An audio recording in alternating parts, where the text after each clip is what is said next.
إن الحمد لله نحمده ونستعينه ونستغفره ونتوب إليه ونعوذ بالله من شرور أنفسنا ومن سيئات أعمالنا من يهده الله فلا مضل له ومن يضلل فلا هادي له وأشهد أن لا إله إلا الله وحده لا شريك له وأشهد أن محمدا عبده ورسوله لا نبي بعده يا أيها الذين آمنوا اتقوا الله حق تقاته ولا تموتن إلا وأنتم مسلمون فإن أصدق الحديث كتاب الله وخير الهدى هدى محمد صلى الله عليه وسلم وشر الأمور محدثاتها وكل محدثة بدعة وكل بدعة ضلالة وكل ضلالة في النار.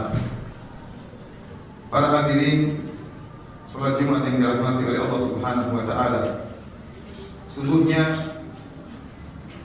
bersungguh-sungguh untuk mencari amalan-amalan yang terbaik adalah merupakan kebiasaan para salaf. Mereka paham bahwasanya umur mereka terbatas dan kemampuan mereka untuk beramal soleh pun terbatas. Oleh karena kita dapati dalam hadis-hadis yang sahih, banyak sekali mereka bertanya kepada Nabi SAW tentang amalan yang terbaik. Ada di antara mereka yang bertanya, ya Rasulullah, ayyul imani afdal? Wahai Rasulullah, iman apa yang paling afdal? Ada di antara mereka yang bertanya, ya Rasulullah, ayyul amali ahabbu ila Allah? Wahai Rasulullah, amalan apakah yang paling dicintai oleh Allah Subhanahu wa taala? Ada di antara mereka yang bertanya, ya Rasulullah, ayyun nasi afdal? Wahai Rasulullah, manusia mana yang paling afdal? Dan banyak pertanyaan-pertanyaan seperti ini disampaikan oleh para sahabat kepada Nabi sallallahu alaihi wasallam. Tidak lain kecuali mereka ingin mengerjakan amalan yang terbaik agar mereka bisa meraih pahala yang sebanyak-banyaknya. Di antara amalan yang terbaik yang dijelaskan oleh Nabi sallallahu alaihi wasallam adalah berbakti kepada kedua orang tua. Dalam satu hadis tatkala seorang sahabat bertanya kepada Nabi sallallahu alaihi wasallam, ayyul amali ahabbu ila Allah? Amalan apa yang paling dicintai oleh Allah Subhanahu wa taala? Maka Nabi sallallahu alaihi wasallam menjawab, as-salatu ala waqtiha. Salat pada waktunya. Thumma ay, kemudian apakah lagi wahai Rasulullah? Kata Nabi sallallahu alaihi wasallam, birrul walidain, berbakti kepada kedua orang tua. Thumma ay, kemudian yang ketiga, apalagi setelah itu Rasulullah? Kata Rasulullah sallam, al-jihadu fi sabilillah, berjihad di jalan Allah Subhanahu wa taala. Nampak jelas dalam hadis ini bagaimana pentingnya berbakti kepada kedua orang tua. Sampai-sampai Nabi sallallahu alaihi wasallam mendahulukan penyebutan berbakti kepada kedua orang tua daripada al-jihad fi sabilillah. Tidak ada yang ragu akan keutamaan berjihad di jalan Allah Subhanahu wa taala. Bagaimana seorang mengorbankan hartanya, bukan cuma hartanya, bahkan mengorbankan jiwanya di jalan Allah Subhanahu wa taala. Akan tetapi birrul walidain, berbakti kepada kedua orang tua lebih didahulukan daripada jihad fi sabilillah jika jihad tersebut tidak sampai pada fardu ain. Para hadirin sidang salat Jumat yang dirahmati oleh Allah Subhanahu wa taala. Dalam satu hadis, ja'a rajulun ila Nabi sallallahu alaihi wasallam fasta'dzanahu lil jihad. Ada seorang menemui Nabi sallallahu alaihi wasallam. Kemudian minta izin kepada Nabi sallallahu alaihi wasallam untuk berjihad. Maka Nabi sallallahu alaihi wasallam berkata kepada dia, "Ahayyul walidak? Apakah dua orang tuamu masih hidup?" Qala na'am, kata dia masih hidup ya Rasulullah. Kata Rasulullah sallallahu alaihi wasallam, "Fa fihima fajahid." Maka berjihadlah dalam rangka untuk berkhidmat dan berbakti kepada kedua orang tua. Ini isyarat dari Nabi sallallahu alaihi wasallam bahwasanya berbakti kepada kedua orang tua butuh perjuangan, butuh pengorbanan, butuh jihad. Dan seorang anak yang berbakti kepada kedua orang tuanya akan mendapatkan pahala yang besar dari Allah Subhanahu wa taala. Sungguh terlalu banyak ayat di mana Allah Subhanahu wa taala memerintahkan seorang untuk berbakti kepada kedua orang tuanya.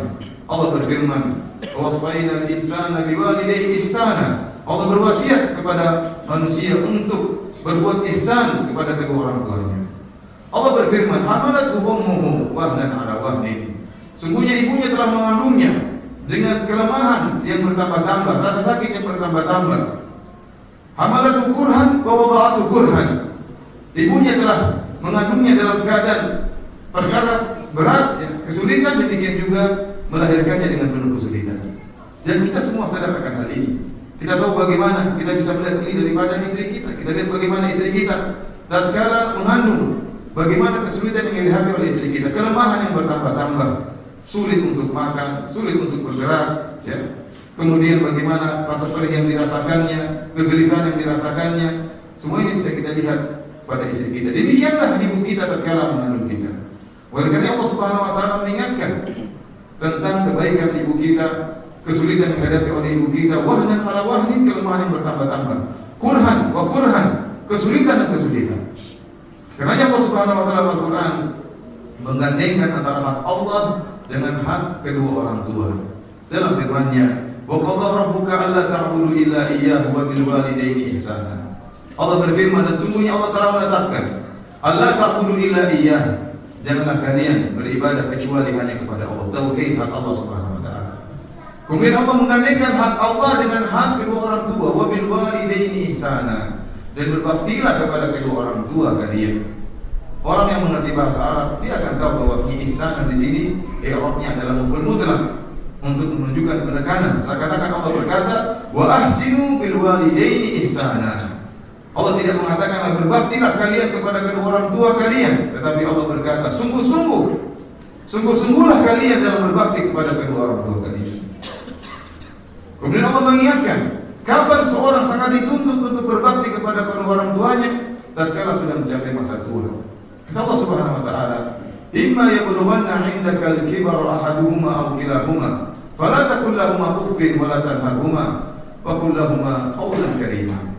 Dan jika keduanya telah mencapai masa tua, salah satunya atau keduanya, ya, 'indaka al-kibara, dan dia berada di sisimu, fala taqul lahumā uffin, jangan kau berkata kepadanya ah. Allah Subhanahu wa taala menyebutkan kapan seorang orang tua kita butuh dengan kita tatkala di masa tua. Orang tua tatkala masih muda, dia tidak butuh dengan kita. Bahkan sebagian orang tua sudah mencapai masa tua, dia memiliki izzah, dia memiliki harga diri, tidak mau dibantu oleh anaknya. Bahkan kalau bisa dia memberi bantuan kepada anaknya. Kalau bisa dia mengurus anaknya sampai anaknya, ya, sampai semampunya, sampai dia semampunya.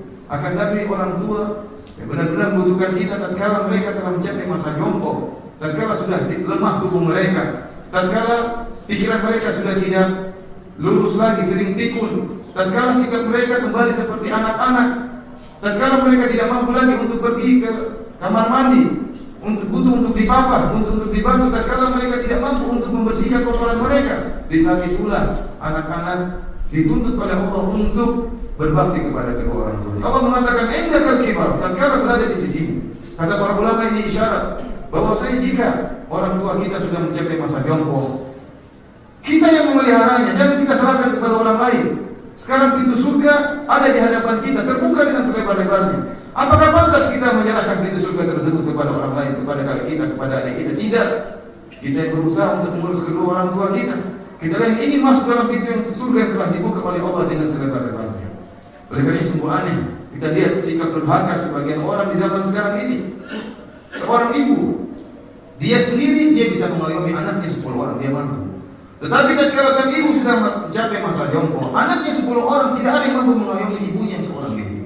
Sehingga dioperlah satu persatu, dioperlah kakaknya, dioperlah adiknya. Tatkala mereka semua sudah payah tidak mampu untuk mengurus ibunya, maka diletakkan di panti jompo atau dipanggilkan kembali, sehingga mereka durhaka kepada kedua orang tuanya di masa tatkala orang tua butuh kedekatan dengan anak-anaknya, butuh kerinduan untuk bertemu dengan anak-anaknya, justru orang tuanya diasingkan dari rumahnya. Fala taqul lahumā uffin, jangan engkau berkata kepada kedua orang tua. Kata para ulama, adalah kalimat dalam bahasa Arab, kata dalam bahasa Arab yang paling ringan yang menunjukkan kejengkelan. Kalau seandainya ada kalimat yang lebih ringan daripada maka akan Allah sebutkan dalam Al-Quran. Akan tetapi tidak ada kalimat yang lebih ringan daripada kalimat Oleh karena Allah sebutkan dalam Al-Quran. Artinya apa? Jika kalian tatkala mengurus kedua orang tua kalian di masa jompo, dan kalian mendapati hal-hal yang menjengkelkan, hal-hal yang menyulitkan, maka jangan tunjukkan sedikit pun rasa jengkel kalian kepada kedua orang tua. Jangan. Wala tanharhumā, apalagi kalian membentak mereka berdua. Wa qul lahumā qawlan karīmā, dan ucapkanlah kepada kedua orang tua dengan perkataan yang baik. Kalau seorang murid memilih kata-kata yang terbaik untuk dia sampaikan kepada ustadznya, kepada gurunya, ibunya dan ayahnya lebih utama untuk dia bertutur kata yang indah kepada ibu dan ayahnya. Jasa ustadz tidak sebagaimana jasa kedua orang tua. Allah telah menekankan hak kedua orang tua dalam Al-Quran. Maka berusaha pilih kata-kata yang indah, yang menyenangkan hati kedua orang tua, yang tidak menyakiti hati kedua orang tua. Sebagaimana kita mampu untuk pilih kata-kata yang indah tatkala kita berbicara di hadapan bos kita, tatkala kita berbicara di hadapan ustaz kita. Wa qur rabbirhamhuma waghfir lahum janaha dhulli minar rahmah. Dan rendahkanlah dirimu karena kasih sayang kepada kedua orang tua. Jangan kau bangga, jangan kau sombong dengan kedudukanmu, jangan kau merasa pintar di hadapan ibumu, jangan kau merasa pandai di hadapan kedua orang tuamu, merasa kaya sehingga kau merendahkan kedua orang tua. Merendahkanlah dirimu karena kasih sayang kepada kedua orang tuamu. Wa qur rabbirhamhuma kama rabbayani shaghira. Dan katakanlah, ya Allah, rahmatilah kedua orang tuaku sebagaimana mereka berdua telah merawatku tatkala masih kecil. Para hadirin dirahmati oleh Allah Subhanahu wa taala, sebagaimana berbakti kepada kedua orang tua merupakan ahabul a'mal ila Allah, termasuk amalan yang paling dicintai oleh Allah Subhanahu wa taala, maka durhaka kepada kedua orang tua merupakan dosa yang besar yang sangat dibenci oleh Allah Subhanahu wa taala. Rasulullah sallallahu alaihi wasallam bersabda, "Ala ukhbirukum bi akbaril kabair?" Maka aku kabarkan kepada kalian tentang dosa terbesar dari dosa-dosa besar. Qalu bala ya Rasulullah. Kata para sahabat, tentu ya Rasulullah. Maka Rasulullah sallallahu alaihi wasallam berkata, "Al-isyraku billah." Dosa besar di antaranya berbuat syirik kepada Allah Subhanahu wa taala. Dan yang kedua kata Nabi sallallahu alaihi wasallam, uququl walidain, durhaka kepada kedua orang tua. Barang siapa yang durhaka kepada kedua orang tuanya, maka dia telah membuka pintu neraka jahanam sebesar-besarnya. Jangan sampai kita menyakiti hati orang tua. Para salaf dahulu memandang bahwasanya, menganggap bahwasanya seorang anak yang memberikan pandangan sinis kepada kedua orang tuanya, maka dia telah durhaka kepada kedua orang tuanya. Meskipun tidak ada kata-kata yang terucap, meskipun tidak ada tindakan yang terucap, tetapi pandangan sinis sudah dianggap durhaka. Menurut para ulama, seorang mandang sinis kepada kedua orang tuanya menunjukkan rasa jengkelnya kepada kedua orang tuanya, dan ini merupakan bentuk durhaka kepada kedua orang tua. Bagaimana lagi jika orang membentak kedua orang tuanya? Bagaimana lagi orang yang merendahkan kedua orang tuanya, merasa dirinya pintar, bodoh-bodohin orang tuanya? Bagaimana lagi orang yang pelit, tidak berbakti, tidak memberi harta kepada orang tuanya, tidak bersedekah kepada orang tuanya, tidak merawat orang tuanya? Makin anak-anak yang durhaka yang telah buka pintu neraka jahanam selebar-lebarnya. Para hadirin yang dirahmati oleh Allah Subhanahu wa taala, Allah Subhanahu wa taala telah memberikan contoh-contoh atau telah menyebutkan bahwa di antara akhlak para anbiya adalah berbakti kepada kedua orang tua mereka. Dalam surat Maryam, Allah Subhanahu wa taala menyebutkan 3 orang nabi yang mereka berbakti kepada kedua orang tua mereka. Yang pertama adalah Nabi Yahya. Jadi awal-awal surat Maryam, ya Yahya khudhil kitaba biquwwah wa atainahu al-hukma sabiyyan wa hananan min ladunna wa zakatan wa kana taqiyyan wa barran biwalidayhi wa lam yakun jabbaran 'asiyya. Kata Allah Subhanahu wa taala tentang Nabi Yahya, wa kana taqiyyan. Nabi Yahya adalah seorang yang bertakwa kepada Allah Subhanahu wa taala. Kenapa dia bertakwa? Kata Allah, wa barran biwalidayhi, karena dia berbakti kepada kedua orang tuanya. Wa lam yakun jabbaran 'asiyya, dan dia bukan orang yang sombong dan bermaksiat kepada Allah Subhanahu wa taala. Allah tidak menyebutkan kebaikan yang lain dalam ayat ini. Allah hanya menyebutkan bahwasanya sebab Nabi Yahya menjadi nabi yang bertakwa, barran biwalidayhi, karena dia berbakti kepada kedua orang tuanya. Allah juga menyebutkan tentang Nabi Isa alaihissalam, ya, tatkala ibunya Maryam membawanya kepada kaumnya, kemudian dia mengatakan fa asyarat ilaihi, silakan bertanya kepada anakku ini dengan isyarat. Maryam, qalu kaifa nukallimu man kana fil mahdi sabiyya. Kata mereka, bagaimana kami bisa mengajak omong dengan bayi yang masih dalam gendongan. Tiba-tiba Nabi Isa berkata, qala inni Abdullah atani al-kitaba wa ja'alani nabiyyan wa ja'alani mubarakan aina ma kuntu wa awsani bis salati waz zakati ma dumtu hayya wa barran bi walidati wa lam yaj'alni jabbaran syaqiyya. Nabi Isa berkata, sungguhnya aku adalah hamba Allah. Allah telah memberikan kepadaku kitab Taurat dan telah menjadikan aku sebagai nabi dan menjadikanku aku berkah dimanapun aku berada, dan beri wasiat kepadaku untuk sholat dan bayar zakat selama aku masih hidup. Wa barran bi walidati, dan Allah telah beri wasiat kepadaku untuk berbakti kepada ibuku.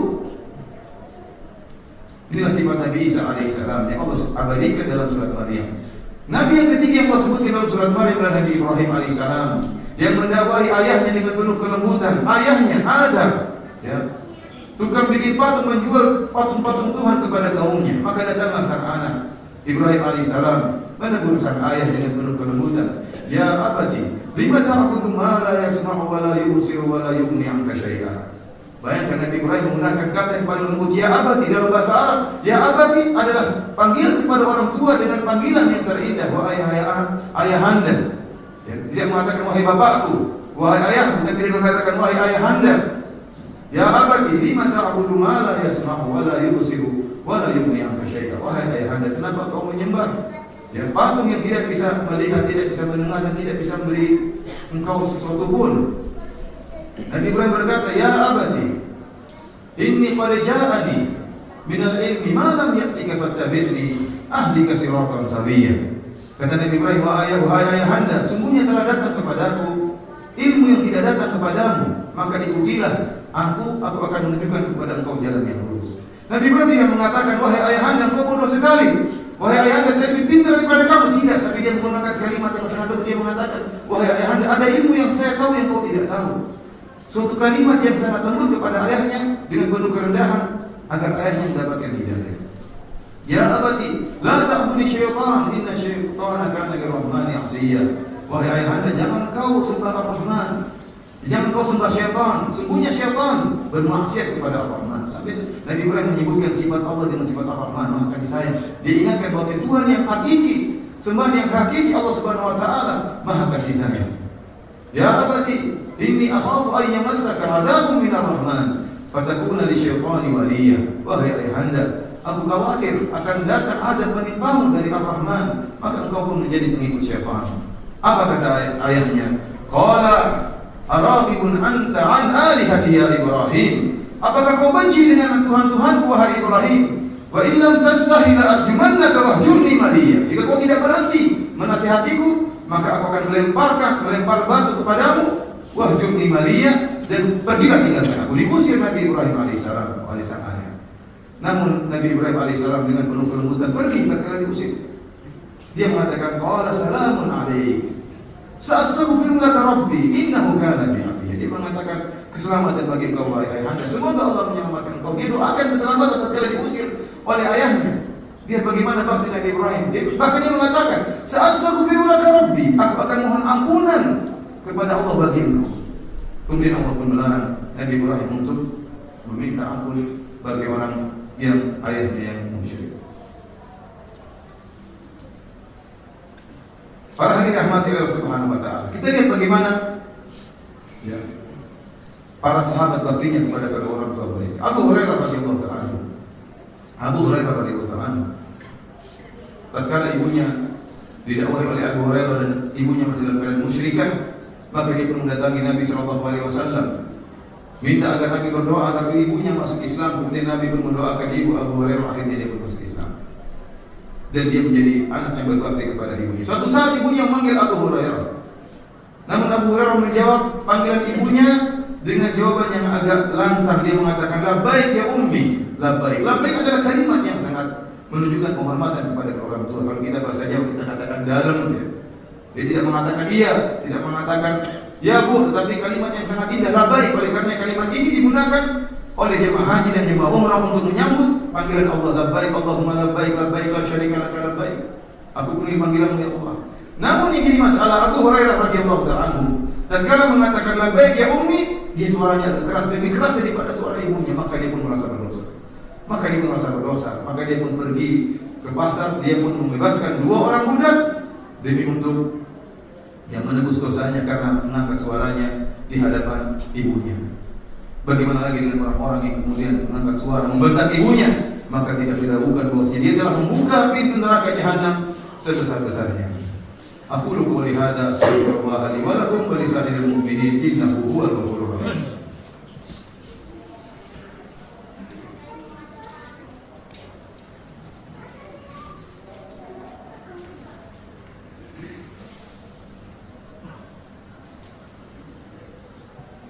Alhamdulillah ala ihsani wa syukru lahu ala tawfiqihi wa imtinani wa ashhadu an la ilaha illallah wahdahu la syarika lahu ta'ziman li sya'nihi wa ashhadu anna Muhammadan 'abduhu wa rasuluhu da'i ila ridwani.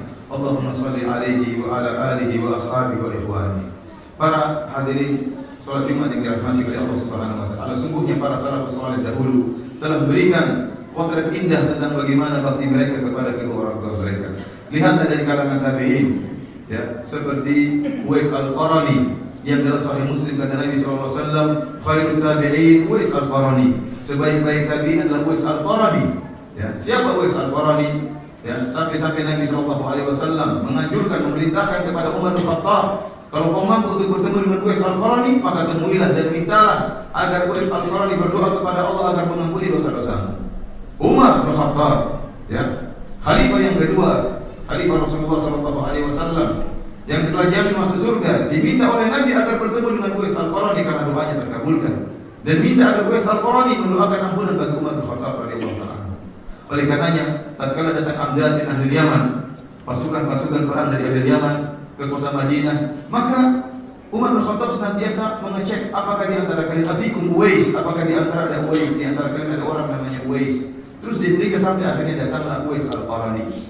Maka Rasulullah SAW mengatakan, apakah engkau Uwais Al-Qarani? Wa kana bika baras. Dulu kau punya penyakit albino, dan kau begini dan demikian kemudian sembuh. Maka Uwais mengatakan, dari mana kau tahu? Dia mengatakan, Rasulullah SAW telah mengabarkan kepadaku bahwasanya engkau memiliki seorang ibu dan kau berbakti kepadanya. Lihatlah bagaimana di antara amalan yang disebutkan oleh Nabi SAW tentang Uwais Al-Qarani adalah berbakti kepada ibunya, sehingga jadilah dia menjawab doa, orang dikabulkan doanya oleh Allah Subhanahu wa Ta'ala. Sampai-sampai Umar minta agar dia mendoakan Umar bin Khattab radhiyallahu ta'ala anhu. Bahkan para ulama mengatakan Uwais Al-Qarani khairut tabi'in, sebagaimana sabda Nabi sallallahu alaihi wasallam, tabi'in yang terbaik, lebih baik daripada Sa'id bin Musayyib yang merupakan ulama dari kalangan para tabi'in, lebih baik daripada Hasan Al-Basri yang merupakan kalangan ulama di kalangan para tabi'in. Uwais Al-Qarani tidak masyhur, akan tapi karena amalannya berbakti kepada ibunya, maka dia menjadi orang yang dikabulkan doanya oleh Allah Subhanahu wa taala. Di antara potret yang indah dari kalangan para salaf seperti Abu Hanifah rahimahullahu taala. Disebutkan bagaimana Abu Hanifah rahimahullah setiap bulan dia berinfak untuk kedua orang tuanya, isyrina dinar, 20 dinar dia infakkan. Kita tahu 1 dinar 4/4 gram emas. Ya, kalau 20 dinar berarti 80 sekian gram emas. Tiap bulan sekali dia infakkan untuk kedua orang tuanya. Lihat bagaimana orang yang sekarang pelit, anak-anak yang pelit kepada kedua orang tuanya. Kita tidak boleh menunggu ibu kita minta kepada kita, kita berikan harta kita kepada ibu kita sebelum ibu kita meminta. Aib ya, memalukan kalau sampai ibu kita, ayah kita minta kepada kita sementara kita mampu. Jangan tunggu dia minta kepada kita. Kita lihat apa kekurangannya, apa kebutuhan kita berikan sebelum dia minta. Terkadang orang tua butuh, ya. Bukan alasan bagi kita tidak kita beri kepada orang tua, kita katakan orang tua kita tidak pernah minta kepada kita. Ya akhi, orang tua kita punya izzah, punya harga diri. Dia tidak mau minta kita sama anaknya. Kita yang harus mencari tahu apa kebutuhan kedua orang tua kita. Sementara sebagian orang begitu banyak harta diberikan kepada istrinya, istrinya mau kemana saja dia berikan, mau jalan-jalan dia berikan, mau pesiar dia berikan uang, mau beli ini beli anu dia berikan. Sementara tatkala sang ibu meminta sesuatu darinya, maka berjuta alasan dia ungkapkan. Dia mengatakan, wahai ibunda, ya, utang saya belum lunas, rumah cicilan saya belum lunas, mobil saya belum lunas. Terlalu banyak alasan dia. Lihat bagaimana Abu Hanifah rahimahullah setiap bulan 20 dinar dia infakkan, pahalanya dikirimkan kepada kedua orang tuanya. Bahkan disebutkan bagaimana tawadhu'nya Abu Hanifah, dan luar biasa bagaimana tawadhu'nya para ulama salaf terhadap orang tua mereka. Abu Hanifah disebutkan, ibunya menyuruh Abu Hanifah untuk mengantarnya ke seorang pemberi nasihat namanya Umar bin Dar. Umar bin Dar ini bukan seorang alim ulama, dia tahu kedudukan Abu Hanifah, tapi ibunya ingin dengar ceramah kepada Umar bin Dar. Maka berangkatlah Abu Hanifah mengantarkan ibunya duduk di majelis tersebut, padahal dia tidak butuh dengan majelis tersebut. Akan tapi karena ingin ibunya dia pun antar. Bahkan kalau ada pertanyaan masalah agama, maka ibunya tidak mau tanya kepada Abu Hanifah. Dia mengatakan, antar saya kepada si fulan, tanya kepada dia. Oleh karenanya perkataan yang pepatah mengatakan, azhadun nasi fi alim ahlu baitihi. Orang yang paling tidak tahu kedudukan seorang alim adalah keluarganya sendiri. Terkadang seorang ustaz, istrinya tidak kurang menghargai, sementara orang lain menghargai dia. Terkadang kakaknya kurang menghargai dia, sementara orang satu kampung menghargai dia. Keluarganya sendiri kurang menghargai dia. Sebagaimana yang dialami oleh Abu Hanifah, ibunya kurang tahu tentang kedudukan anaknya.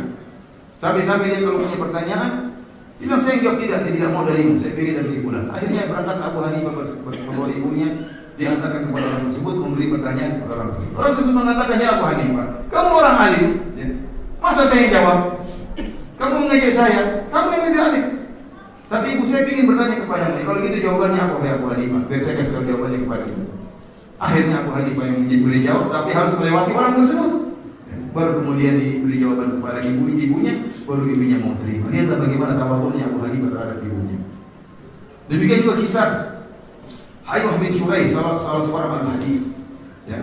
Haywah bin Shuraih adalah seorang alim ulama dari kalangan hadis. Dia punya majelis hadis, orang-orang datang dari penjuru dunia untuk menghadiri majelisnya. Tiba-tiba ibunya keluar dengan teriakan yang keras, "Kum ya Haywah, berdirilah wahai Haywah." Bagi majelis hadis, maka dia pun berdiri mendengar panggilan ibunya. Seakan-akan ada sesuatu yang darurat. Ternyata apa? Ibunya yang mengatakan, "Fa'alni sya'ira lidajjaj." Tolong kasih makan ayam. Maka berdirilah Haywah meninggalkan majelis ibunya sementara muridnya begitu banyak menunggunya. Dia pun pergi memberi makan ayam karena perintah ibunya. Dia tidak mengatakan, "Bu, apakah ini darurat? Apakah harus sekarang? Kan bisa ditunda, ayam tidak bakalan mati kalau saya tidak kasih makan sekarang." Tidak. Demi Allah tidak. Dia langsung menuruti panggilan ibunya, dia tinggalkan majelisnya. Dan tidak perlu dilihat bagaimana sikap para ulama. Demikian juga Mansur bin Mu'tamir dari Bakar bin Abbas, dia mengatakan, ya, "Rubbama kuntu fi majlisihi." Terkadang saya di majelisnya Mansur bin Mu'tamir. "Fatasihu ummuhu wa kanat faddatan ghalidatan." Kemudian tiba-tiba ibunya keluar dan ibunya ini kasar terhadap Mansur bin Mu'tamir, seorang alim ulama dari hadis. Maka dia berteriak dengan suara yang keras, dia mengatakan, "Ya Mansur, yuriduka Ibnu Hubairah 'ala al-qadha fata'ba." Jadi Mansur ini sekarang dia seorang alim di kota tersebut, maka dia ditawarkan untuk menjadi hakim di kota tersebut. Tapi kita tahu bagaimana para salaf dahulu, mereka tidak suka menjadi hakim karena mereka takut salah hukum sehingga terjerumus dalam neraka jahanam. Yang Nabi SAW bersabda, "Al-qadiyani fin nar wal qadi fil jannah." Dua hakim di neraka jahanam dan satu di surga. Ini dia tolak. Ternyata ketika dia menolak untuk diangkat menjadi hakim, jadi qadhi, ibunya marah-marah. Ibunya mengatakan, "Ya Mansur, yuriduka Ibnu Hubairah 'ala al-qadha fata'ba." Wahai Mansur, Ibnu Hubairah ingin mengangkatmu menjadi hakim dan kau enggan. Dengan marah-marah, dengan suara yang lantang, apa kata Bakar bin Abbas? "Bahwa wadhi'un nihyatahu 'ala sadrihi, la yarfa'u tarfuhu ilaiha." Maka dia pun menundukkan pandangannya, meletakkan jenggot di atas dadanya, dan dia tidak berani melihat kepada ibunya. Bagaimana tawadhu'nya seorang sahabat? Dia tidak mengatakan, "Ibu tidak ngerti masalah ini, masalah agama, ibu enggak ngerti." Enggak. Sampai kita tidak komentar dan dia diam menghormati ibunya. Bagaimana kisah Ibnul Munkadir, salah seorang yang alim. Dia mengatakan, "Bata akhi Umar yusalli wa bintu aghmizu qadama ummi wa la uhibbu anna lailati bi lailatihi." Dia mengatakan, saudaraku Umar, kita berdua di rumah, saudaraku Umar salat malam. Semalam sempat salat malam. Sementara saya tidur dengan memijit kaki ibu.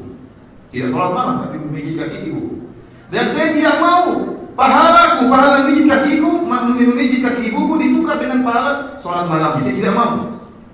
Kita bagaimana fikirnya seorang salaf, dia tahu bahwasanya di antara amalan yang paling mulia adalah menyenangkan hati seorang ibu. Sehingga dia memandang bahwa kondisi dia memijit kaki ibunya lebih utama daripada salat malam.